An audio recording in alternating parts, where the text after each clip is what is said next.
Muchísimas gracias, Cecilia. Buenos días a todos. Gracias a Proética y a todos por recibirnos en Lima.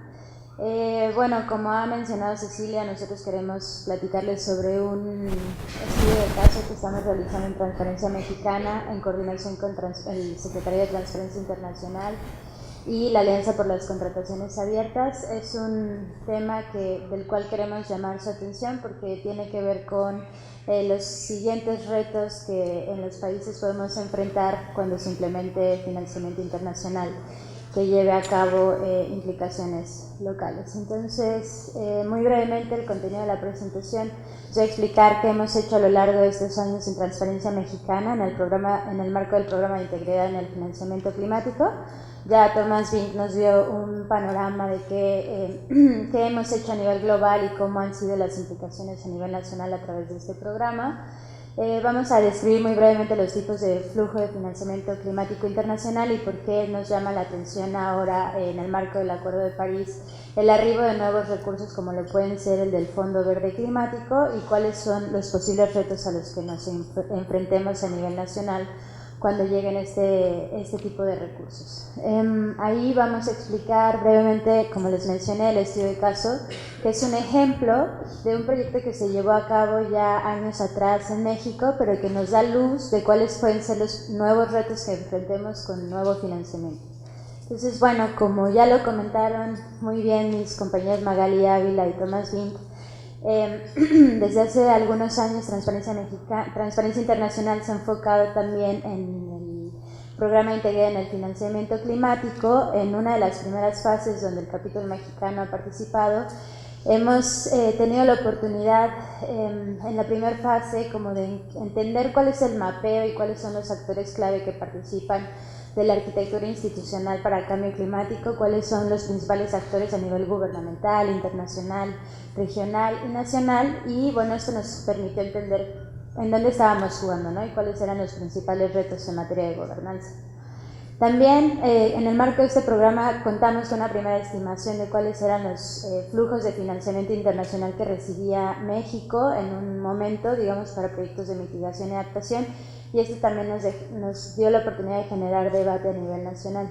Estas primeras fases del proyecto nos permitieron identificar algunos retos que hemos compartido y que en la discusión con otros países son, digamos, comunes y frentes que al menos a nivel regional y en otras partes del mundo tenemos que enfrentar en materia de gobernanza para el financiamiento climático, que es cómo sistematizamos estos recursos, ¿no? Cómo encontramos cuáles son todas esas fuentes de información. Y bueno, seguramente ustedes saben que hay como diferentes sistemas de información, diferentes fuentes en donde se ubica cuáles son los proyectos que se están financiando a nivel nacional, y esto complejiza de pronto tener como un panorama global de cuánto se está invirtiendo tanto del recurso público como de las fuentes internacionales.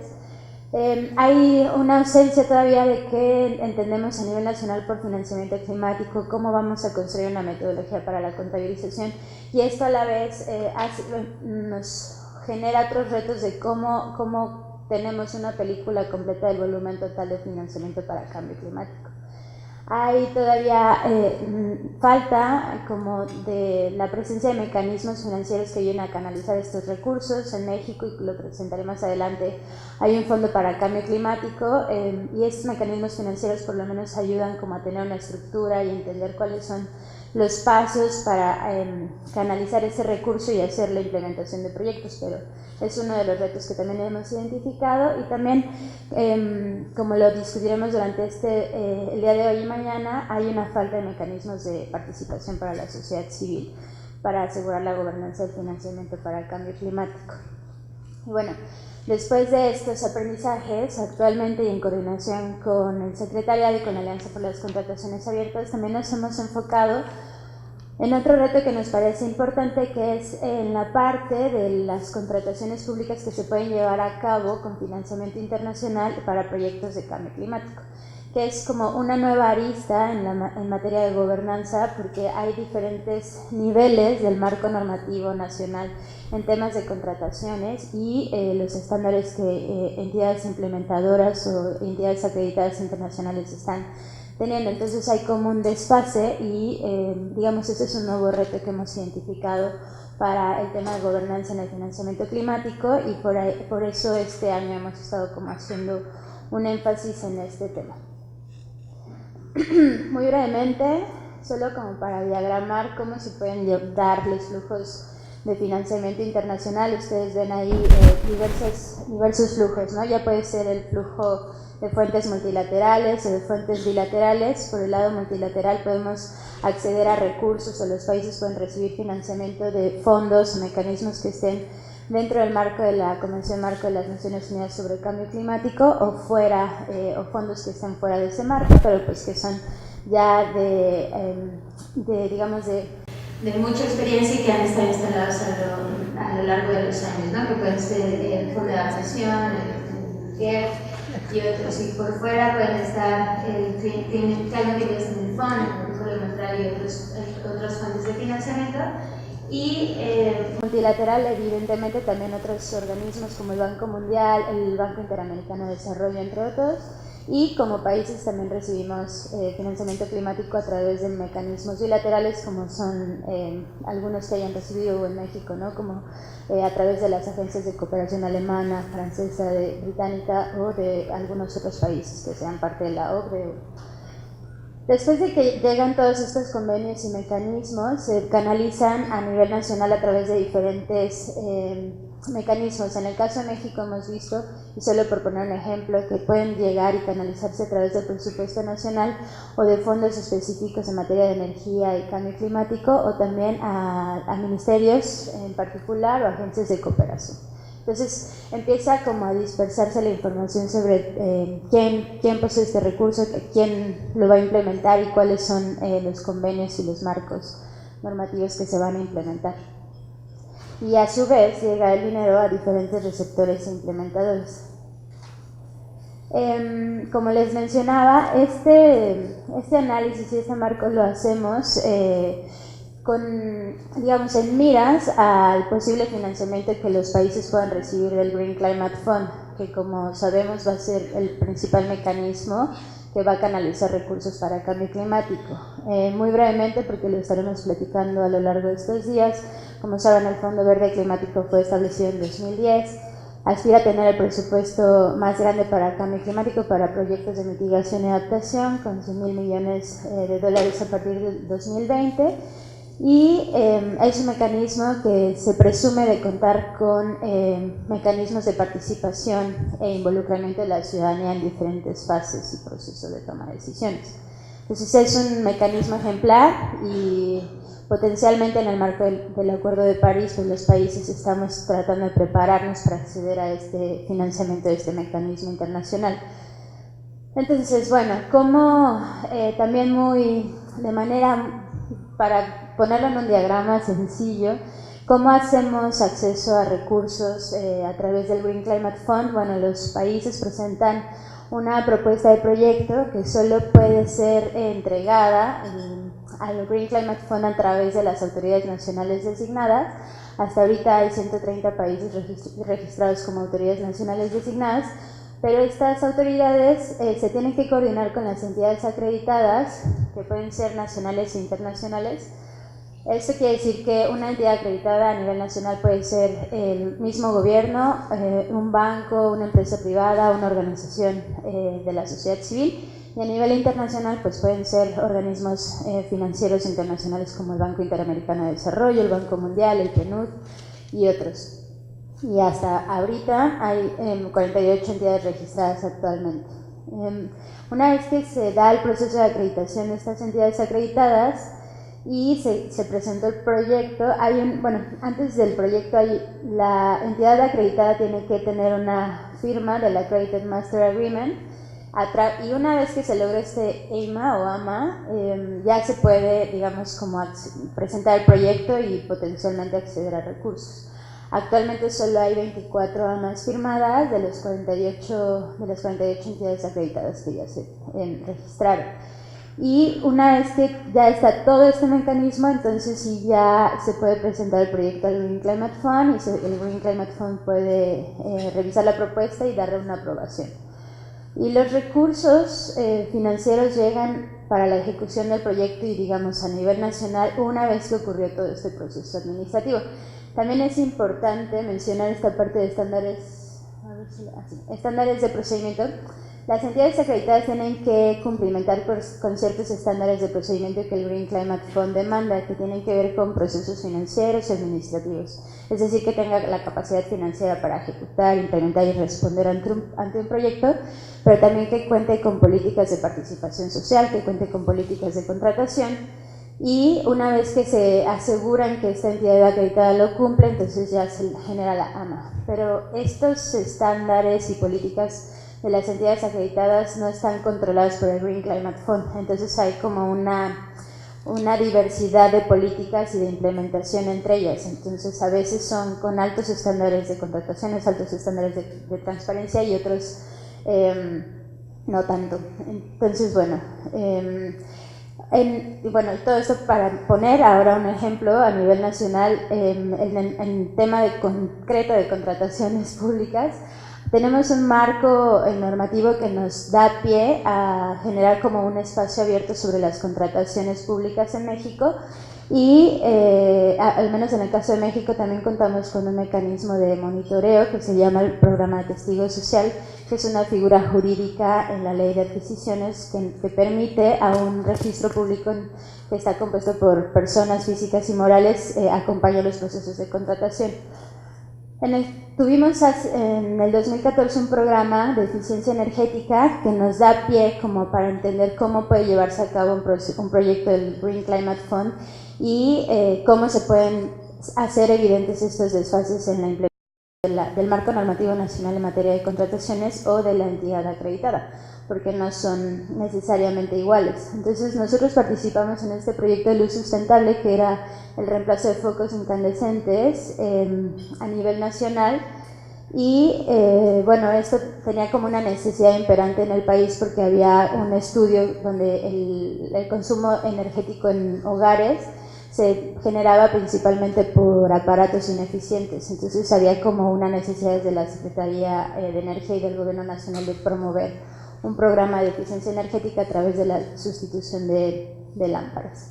Entonces en México se genera un programa a nivel nacional, pero el financiamiento de este programa se hizo con recursos del Banco Mundial.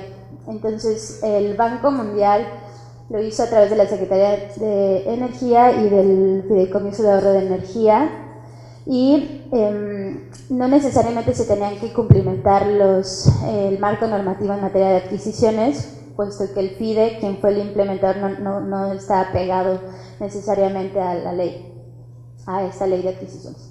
Entonces, por buena práctica, ellos invitan a una organización que en este caso fue Transparencia Mexicana a ser acompañantes de este proceso de contratación para asegurar que se está ejecutando el recurso y esta contratación pública de los focos que iban a ser los que sustituyeran a las lámparas incandescentes. Y entonces con ese principio de acompañamiento asegurar que hubo un mecanismo de transparencia y apertura hacia el proceso de licitación. Sin embargo, el marco normativo a nivel nacional actualmente solo permite que el acompañamiento desde sociedad civil se genere en las fases de planeación, licitación y adjudicación, cuando el ciclo completo de las contrataciones también alcanza el tema de implementación y cierre. Sin embargo, hasta la fecha, al menos en México, solo podemos acceder a estos dos momentos. Como les decía, ahí en México este proyecto en particular no necesitaba complementar el tema de contar con un acompañamiento social del concurso público, pero lo hicieron y nos invitaron y fuimos partícipes de todas estas fases que se llevan a cabo en el proyecto, que le dieron una cierta apertura al proceso, pero no necesariamente tenía que ser así. Podían haber no aplicado y llevar a cabo la contratación y hacer públicos los resultados hasta el cierre del proceso. Sin embargo, nos involucraron y fue posible tener un acompañamiento de la sociedad civil y un reporte que hizo las observaciones pertinentes sobre el proceso. Entonces, como en el marco normativo a nivel nacional actualmente no accedemos a estas fases, Aquí, digamos, el Banco Mundial, y a través de los reportes que se dieron sobre el programa, se comentó que había habido una implementación satisfactoria del proyecto, y en México, digamos, ya no hubo oportunidad de dar más retroalimentación. Y bueno, esto lo llamamos a su atención porque puede ser como uno de las situaciones que a nivel nacional nos estemos enfrentando día con día, cuando un flujo internacional para proyectos de cambio climático pase por un proceso de contratación. Entonces, es como una de las revisiones que tenemos que hacer a nivel nacional, porque aquí, digamos, aquí estarán los focos en donde tendremos que saber si el estándar de procedimiento es mejor que el de nivel nacional, pues se puede implementar el estándar de la entidad acreditada, pero estos procesos, digamos, como el Green Climate Fund no estará pendiente de cómo sean esos procedimientos, a nivel nacional tendremos que estar atentos de cómo se llevan a cabo y asegurarnos de que se dé en un marco de apertura y transparencia. Entonces, digamos, como aprendizajes y recomendaciones, nosotros hemos estado trabajando para que a través o como resultado de este estudio de caso entendamos que hay riesgos en la parte de la implementación de proyectos en materia de contrataciones, y que se tiene que mejorar que la participación de la sociedad civil se involucre en todas las fases del ciclo de contrataciones. Y como les decía, ¿no? O sea, estamos generando este tipo de discusión justo para entender cuáles pueden ser los posibles retos en el futuro, y digo, a nivel nacional también estamos ya como revisando cuáles pueden ser algunas otras herramientas ciudadanas que ayuden a monitorear el financiamiento para el cambio climático, ya sea desde la parte de contrataciones o de otras fases, ¿no? De la implementación de proyectos de mitigación o adaptación. Y esto.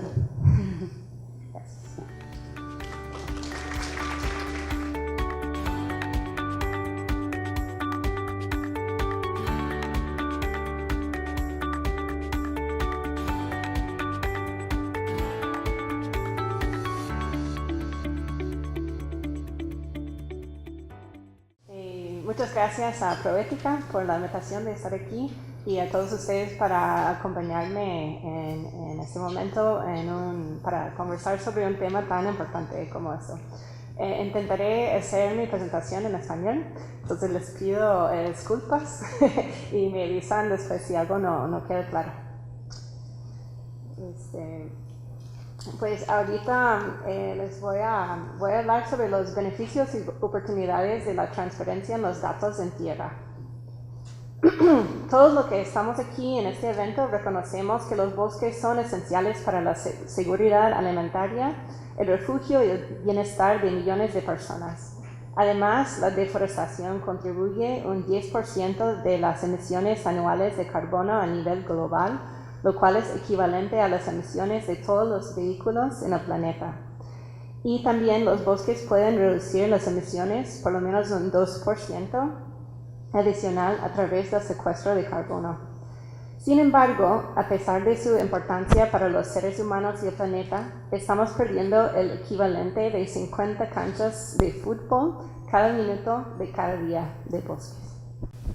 La transparencia, la participación pública y los datos abiertos, los tres ejes principales del gobierno abierto, tienen un manejo forestal eficaz y la acción climática mediante mejorar la precisión de la MRV, la medición, notificación y verificación para los planes de acción climática, incrementar la responsabilidad y ambición de los objetivos de reducción de emisiones del uso de suelo, el cambio de uso de suelo y silvicultura, promover resultados equitativos y la participación de comunidades en la toma de decisiones, aumentar la confianza en la aplicación del marco de transparencia del Acuerdo de París. Sin embargo, en el pasado, cuando necesitamos información para entender cómo los bosques estaban cambiando, teníamos que depender de los informes estáticos como estos. Publicar informes como estos puede durar meses o hasta años, y muchas veces la información está desactualizada o no es comparable entre geografías.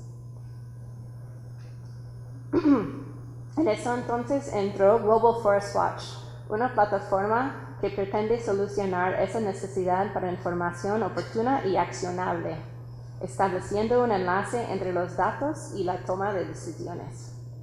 Los avances en los datos de satélite y el acto de hacerlos abiertos, junto con la habilidad de la computación en la nube de alta velocidad, nos permite visualizar la deforestación a una resolución ahora de 30 por 30 metros desde el espacio, algo que no fue posible imaginar hace solo 10 años. Y con esos datos también hemos creado un sitio hermano de Global Forest Watch que se llama Global Forest Watch Clima, que les permite a los usuarios a monitorear emisiones de la pérdida de bosques anualmente o hasta semanalmente. Esta herramienta puede servir como una fuente de datos complementarios a otras fuentes nacionales. Y cuando nos acercamos con el zoom en la plataforma, se puede ver cómo los datos de satélite sirven para monitorear deforestación no solo a un nivel mundial o nacional, sino a un nivel local también. Estas alertas, que se ve aquí representados en los píxeles rosados, se llaman GLAD y están disponibles cada 8 días a una resolución de 30 por 30 metros. Estas alertas ya han sido entregadas a la plataforma Geobosques del MINAM aquí en el Perú y están utilizados por los Infor y FEMA para el monitoreo y acción. Sin embargo, necesitamos más información para monitoreo de la deforestación. Necesitamos datos de concesiones para conocer el quién, qué, cuándo y dónde las actividades comerciales que crean más del 60% de la deforestación global, lo cual es crítico para evitar la pérdida de bosques y para proteger los derechos de tierra de las comunidades. Usado en combinación con los datos de satélite, los datos de concesiones juegan un papel importante en monitorear el cumplimiento de los acuerdos de concesión y los contratos, combatir la corrupción, distinguir entre la deforestación legal y ilegal, tomar decisiones informadas sobre la planificación del uso de la tierra y reducir los conflictos de las reclamaciones de tierras. Ahora podemos ver la misma imagen de carretera en el bosque, pero esta vez sobrepuesta con un polígono de concesiones de tala. Al conocer los límites y dueño de esta concesión y los detalles del contrato, resulta más fácil investigar si esa carretera es legal o si no lo es. Un ejemplo de cómo puede utilizar esta información y por qué es importante los datos abiertos. Hace 2 años, un grupo de ONGs, que incluyó Proética, de hecho, utilizaron Global Forest Watch para monitorear las actividades de una empresa que se llama United Cacao, que tenía una política interna de sostenibilidad que no permitía deforestación adicional. Sin embargo, se nota aquí en el área de claro ha sido ampliado. Esta historia, apoyada por mapas de Global Forest Watch, llegó a los medios internacionales como The Guardian y The Wall Street Journal. La Mesa Redonda de Aceite de Palma Sostenible mandó que la empresa dejó el desarrollo y ha sido investigado por el gobierno nacional. Como resultado, United Cacao ha sufrido un daño de reputación significativo, acceso reducido al financiamiento y disrupción a sus operaciones. Hace poco, el London Stock Exchange decidió sacar la empresa de su lista de mercado alternativo de empresas sostenibles.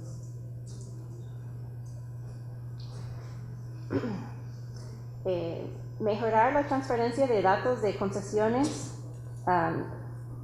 para el quién, qué, cuándo y dónde de las actividades comerciales que impulsan más del 60% de la deforestación global es fundamental para prevenir la pérdida de bosques.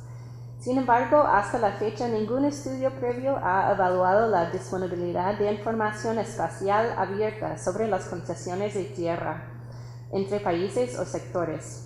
Un nuevo estudio publicado de WRI proporciona el estado de la transferencia de las concesiones de tierras con un énfasis especial en los datos espaciales.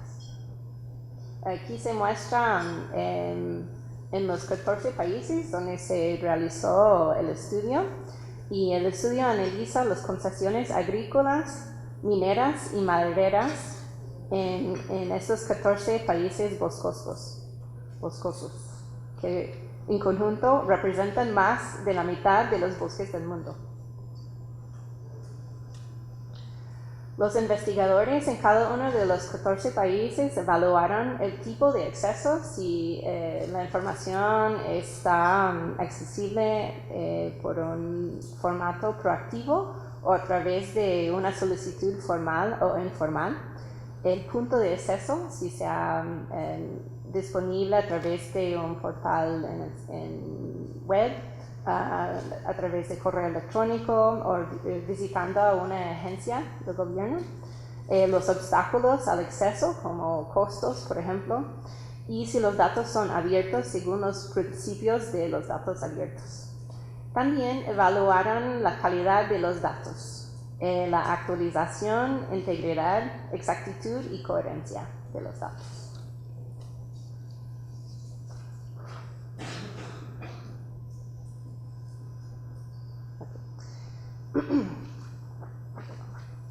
Algunos de los hallazgos principales. Encontramos que países que cuentan con más de la mitad de bosques del mundo carecen de información completa y accesible sobre las concesiones, limitando en gran medida la capacidad del público para utilizar la tecnología moderna para monitorear la deforestación, participar en los procesos de toma de decisiones forestales y hacer cumplir con las leyes pertinentes. Aunque el desempeño de algunos países fue mucho mejor que otros en la divulgación de datos, ningún país divulgó proactivamente datos comprensivos en formatos abiertos para todos los sectores. Liberia, por ejemplo, dio a conocer datos sobre un geoportal, que está bueno, pero los datos no se podían descargar, solo se podían verlos, entonces realmente no estaban abiertos. Los gobiernos pueden mejorar compartiendo información entre ministerios en ubicaciones centralizadas y haciendo que los datos sean descargables, compartibles y legibles por máquina. Además, la sociedad civil sigue representando un papel importante en la divulgación de datos en ausencia de datos gubernamentales, como es el caso en Camboya. La sociedad civil debe seguir compartiendo mientras presionan a los gobiernos para que liberen más datos. Y la relación entre las iniciativas de transferencia y la divulgación de datos no es consistente siempre.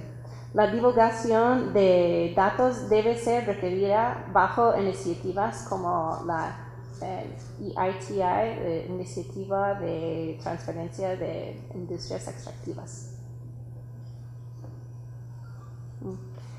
Además, comparando sectores, aunque la agricultura es responsable para la mayor tasa de deforestación de los 3 sectores en el estudio, es lo menos transparente.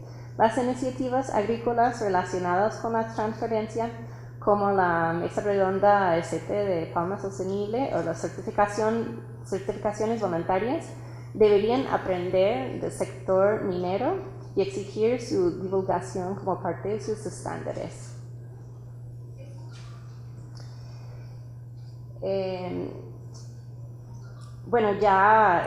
Thomas mencionó la Alianza de Gobierno Abierto, o OGP, Open Government Partnership, para sus siglas en inglés, y esa iniciativa presenta una oportunidad de integrar los principios del gobierno abierto, la transparencia, la participación pública y los datos abiertos en las políticas nacionales hacia el manejo de los bosques y el cambio climático.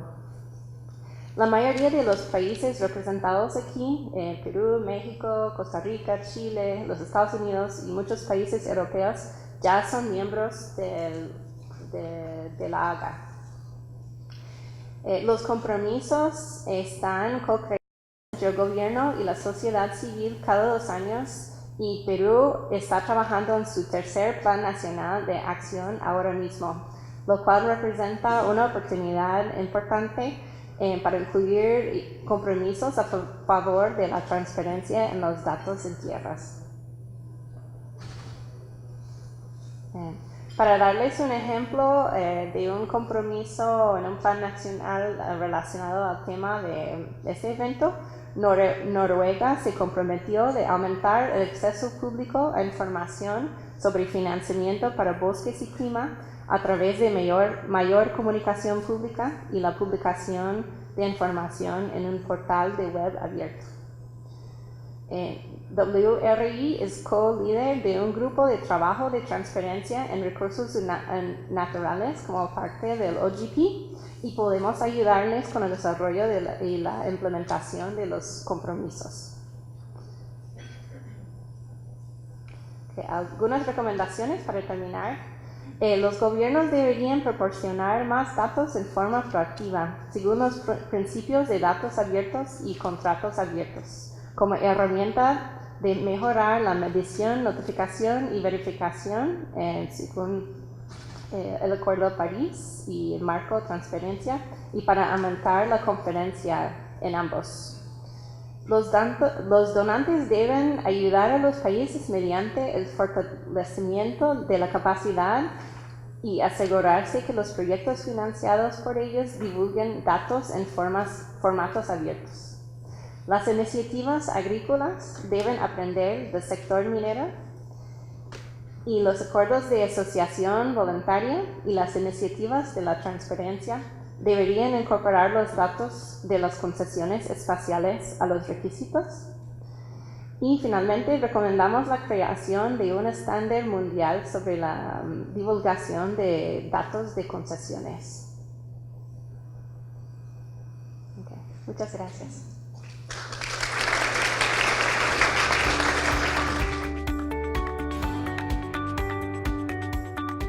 Gracias. Bueno, buenos días con todas y con todos.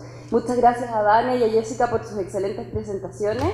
En esta oportunidad me invitaron específicamente para hacer un foco, quizás desde la presentación de Vania en el marco de la transparencia y los flujos de financiamiento. En ese sentido, quisiera retomar varios puntos que un poco Vania pudo abordar en su presentación. Y en primer lugar, quisiera iniciar con el tema de acceso y gestión de los recursos financieros internacionales destinados a cambio climático. Todos sabemos que ¿verdad? En términos de los desafíos que tienen nuestros países en América Latina y el Caribe, sobre todo en materia de acceso al financiamiento de cambio climático, existe toda una discusión sobre cómo vamos a enfrentar estas materias, ¿verdad? Hay muchos diagnósticos que han evaluado que dentro de las principales dificultades que existen dentro de los países es que, por una parte, lo que señalaba Vania, existen una multiplicidad de fondos con diferentes requisitos, mecanismos, sobre los cuales los limitados esfuerzos nacionales de los países, ¿verdad?, tienen que aprender a direccionar, redirigir y un poco afinar sus esfuerzos, porque dentro de las capacidades nacionales hay que generar ciertas organizaciones a nivel interno para escoger cuáles de estos fondos son los mejores fondos a los cuales nos convendría acceder, ¿verdad?, de acuerdo a nuestras prioridades y necesidades nacionales.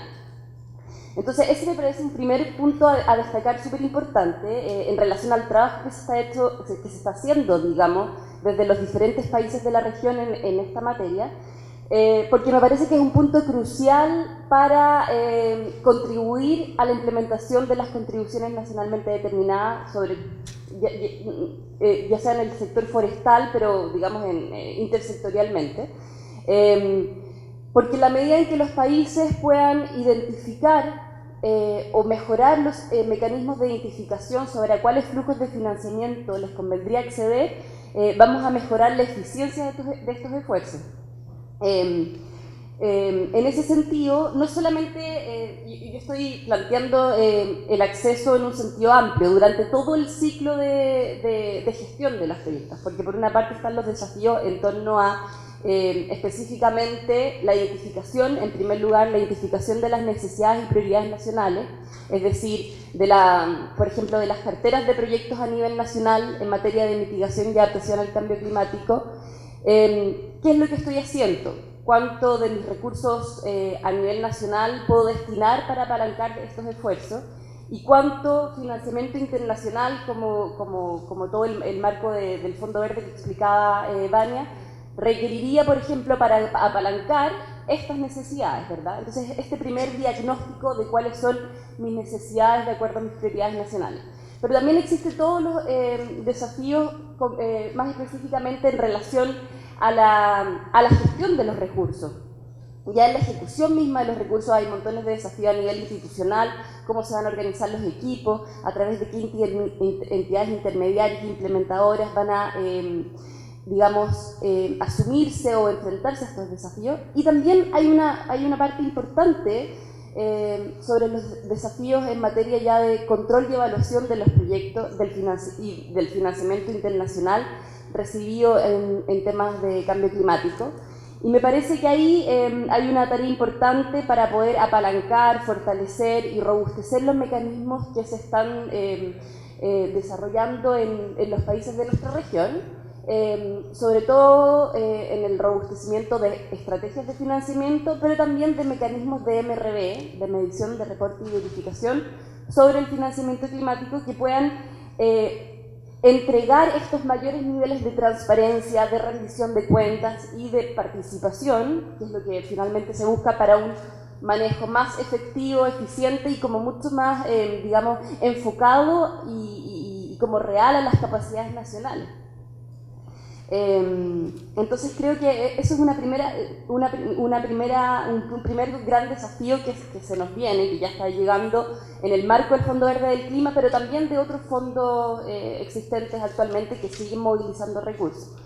Ahí hay unas publicaciones recientes súper interesantes que salieron desde bueno, del World Resources Institute, The Future Funds, que ahí hay como todo un mapa de diferentes fondos y cuáles son los desafíos que se enfrentan en el acceso a estos fondos. Y también una publicación que va a salir ahora, bueno, debe estar por salir, era para finales de mayo, pero entiendo que hay un atraso, desde Euroclima, que también va a facilitar algunas lecciones de cómo los países podrían orientar, ¿verdad?, este afinamiento, esta elección más estratégica de hacia qué fondos apuntar los esfuerzos para realmente apoyar la implementación de sus necesidades, prioridades y compromisos a nivel nacional. Por otra parte, como digamos una segunda dimensión ya más enfocada en la contratación pública, y en el caso de estudio que Vania nos expuso, me parece súper interesante que podamos hacer ya como bajada ya a nivel nacional de los estándares de transparencia que se están discutiendo a nivel internacional en todo el marco de transparencia, como vamos a ver en los próximos paneles, pero también porque el marco de transparencia del Acuerdo de París ofrece una excelente oportunidad para reforzar los marcos de transparencia a nivel nacional, dentro de los cuales están estos estándares de transparencia a nivel de contratación pública. Me parece súper interesante estas categorías, estos 4 niveles de categoría y de participación, vinculación de la sociedad civil en la fase de contratación, de elaboración y de evaluación. Y me parece muy interesante los diferentes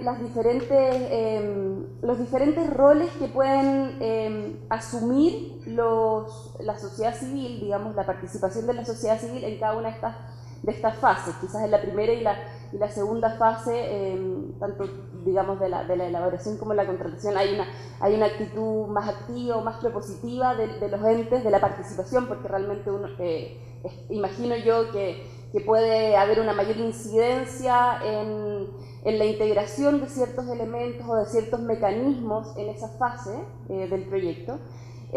a diferencia de lo que entiendo ocurriría en las siguientes fases, en la 3 y la 4, en que ya existiría como más bien un rol de monitoreo social, social witness, ¿verdad?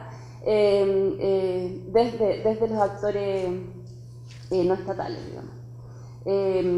Claramente, bueno, me imagino que todos tenemos un cierto consenso en la sala sobre estas materias también, en que, claro, la transparencia es la mejor manera de abrir estos temas, sobre todo en consideración de la alta presión que existe sobre los recursos naturales, en este caso de las energías renovables también, porque existe un gran flujo de recursos financieros que se manejan en estas áreas. Entonces, elevar los estándares de transparencia, elevar los estándares de acceso a la información nos permite abrir con mucha mayor claridad cómo se están utilizando esos recursos que finalmente son recursos públicos, que en el fondo son de la nación, nos pertenecen a todos y a todas, y que por tanto sí requieren un mayor control y este ojo de águila para ver cómo se están ejecutando estos recursos. Finalmente, creo que solamente contextualizar que, claro, la transparencia y la apertura de información, ¿verdad?, es relevante y interesante, no solamente porque se entregue la información, sino que porque efectivamente al entregar la información se busca mejorar la toma de decisiones, finalmente, y se busca que los actores que están implicados en estos procesos puedan aportar con insumos técnicos o no técnicos en esta toma de decisiones. Entonces ahí a mí me gustaría simplemente concluir para ver si es que Vania nos puede profundizar en algunos aspectos que me encantaría si nos pudieras comentar de tu presentación, esto de cómo ves tú estos diferentes roles en la fase 1 y 2 y en la 3 y la 4 de la participación de la sociedad civil en este ciclo de contratación. Y por otra parte, si es que tú conoces casos, entendemos que en el caso de México había una vinculación en las primeras fases, pero si es que conoces casos en donde ha habido un acompañamiento a lo largo de todo este ciclo de transferencias, que podría ser interesante conocer también esos aprendizajes. Muchas gracias. Gracias a ti, Paula. Muchas gracias. Felicitar a Vania y Jessica por su presentación. Agradecer a los organizadores para comentar esta importante mesa. Hay solamente 10 minutos, así que trataré de maximizar el tiempo. Pero antes de entrar propiamente dicho a comentar parte del texto de Jessica, quería presentarle la plataforma. La Plataforma para una Gobernanza Responsable de la Tierra es una iniciativa que promueve la ILC, la International Land Coalition, que formamos parte de esta plataforma 4 ONGs, un gremio indígena campesino y un gremio agrario, ¿no? El gremio agrario es Conveagro, la Convención Nacional del Agro Peruano. El gremio indígena campesino es la CCP, la Confederación Campesina del Perú, y los miembros de la sociedad civil son el IBC, Instituto del Bien Común, SER, Asociación Educativos Rurales, el CAP, el Centro Amazónico, y el CEPES, el Centro Peruano de Estudios Sociales. Una de nuestras líneas de trabajo tiene que ver justamente con la seguridad jurídica de tierras, y esto al mismo tiempo se divide en dos: para pueblos indígenas, comunidades indígenas, y para agricultores familiares.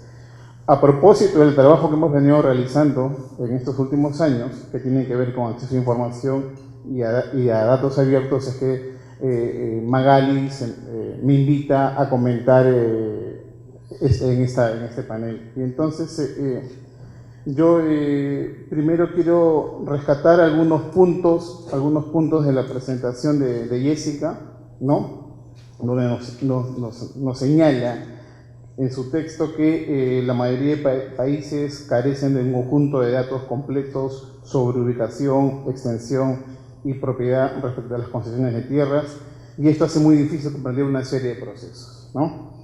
Los datos de concesión no están fácilmente disponibles. La calidad de estos datos no son antiguos, incompletos y carecen de información incompleta. Y entonces, y acá viene un poco ya parte de nuestro trabajo como plataforma,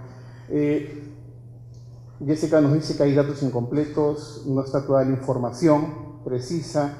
Minería sí tiene un avance significativo, pero yo me hago la pregunta, ¿qué pasa cuando estos datos son invisibles? Que no se pueden ver, no se pueden conocer. Nadie sabe, no opina. Esto es lo que sucede con las comunidades del Perú, ¿no? Estamos por cumplir, vamos a celebrar el bicentenario, pero a la fecha no existe una base conocida, oficial, sobre las comunidades indígenas. Comunidades indígenas que, permítanme señalar, están ubicadas no solamente en la parte amazónica, también en la parte andina y en la parte costeña. Entonces, no tenemos actualmente, no sabemos oficialmente cuántas comunidades existen, dónde están ubicadas y qué extensión tienen de tierra. Entonces, no hay ninguna institución pública que tenga ese encargo de publicar esa base de datos sobre pueblos indígenas, sobre comunidades indígenas. La última publicación sobre el número de comunidades y ubicación en las regiones data del año 98, 1998, del siglo pasado, respecto a las comunidades campesinas, y de 1999 para el caso de las comunidades nativas. Entonces, ¿cómo trabajar o cómo avanzar en políticas, implementación de políticas públicas, mesas de negociación y acuerdos si no sabemos quiénes son finalmente estos actores tan importantes en el tema de tierras, ¿no? Me parece bastante complicado. Pero sí existen datos no oficiales.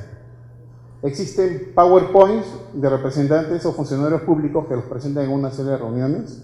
Existen alguna información en los gobiernos regionales, alguna información en varios sectores como el MINAGRI, Ministerio de Vivienda, pero no se han tomado el trabajo de juntarlos, sistematizarlos y presentarlos oficialmente en algún documento público, que finalmente eso implica pues, acceso a la información y datos confiables.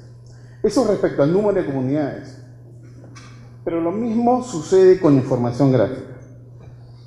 El mapa oficial del Perú, respecto gráficamente de las comunidades, es vacío. No existe información gráfica sobre las comunidades.